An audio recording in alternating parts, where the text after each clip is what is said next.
ఈ రాష్ట్రానికి లాస్ట్ 5 ఇయర్స్లో సంక్షేమం పరంగా కావచ్చు, అభివృద్ధి పరంగా కావచ్చు, అడ్మినిస్ట్రేషన్ కావచ్చు, హెల్త్ కావచ్చు, ఎడ్యుకేషన్ కావచ్చు, ఇట్లా ఏది తీసుకున్నా అందులో ది బెస్ట్ సీఎంగా జగనన్న చేశాడు.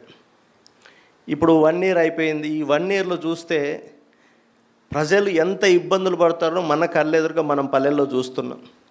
ఈరోజు వాళ్ళని ప్రతి ఒక్కరు కూడా బాధపడే పరిస్థితిని మనం చూస్తున్నాం. సో కాబట్టి ఇదేదో మనం పొలిటికల్గా కాకుండా ఈ రాష్ట్రానికి, ఈ రాష్ట్రంలో ఉన్న ప్రజలకి మంచి జరగాలంటే, వాళ్ళ బతుకులు బాగుపడాలంటే, వాళ్ళ పిల్లలు బాగా చదువుకోవాలన్నా, లేదా వాళ్ళకి మంచి ఆరోగ్య సదుపాయాలు కావాలన్నా, వాళ్ళు మంచి వ్యవసాయం చేసుకోవాలన్నా, రేపొద్దున వాళ్ళ పిల్లలు మంచి చదువులు చదివి ఫీజు రియంబర్స్మెంట్తో ఉద్యోగాలు తెచ్చుకోవాలన్నా, ఇట్లా అన్ని రంగాల్లో కూడా ప్రజలకు చేదోడు వాదోడుగా ఉండి చేయబట్టుకుని నడిపించే ముఖ్యమంత్రి కావాలనుకున్నప్పుడు అది ఈరోజు మనకందరికీ కనిపిస్తుంది. కేవలం జగన్మోహన్ రెడ్డి గారు మాత్రమే అవన్నీ చేయగలిగేది మనందరికీ తెలుసు. కాబట్టి ఈ రాష్ట్ర ప్రజల కోసం, అట్లాగే అభివృద్ధి పరంగా కూడా మాట్లాడుకుందాం.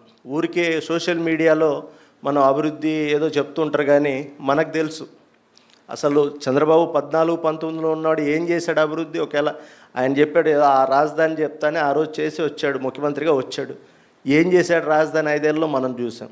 మళ్ళీ ఇప్పుడు 1 ఇయర్ వచ్చి మళ్ళీ అదే రాజధానిలో ఇంకో 30,000 ఎకరాలు కావాలి. ఉన్నదాన్నే ఏం చేయలేక ఒకవైపు ఒక ఇటుక పెట్టకుండా కనిపించే పరిస్థితుల్లో మళ్ళీ నాకు ల్యాండ్ కావాలని చెప్పి మళ్ళీ కొత్త డ్రామా మొదలెట్టేశాడు.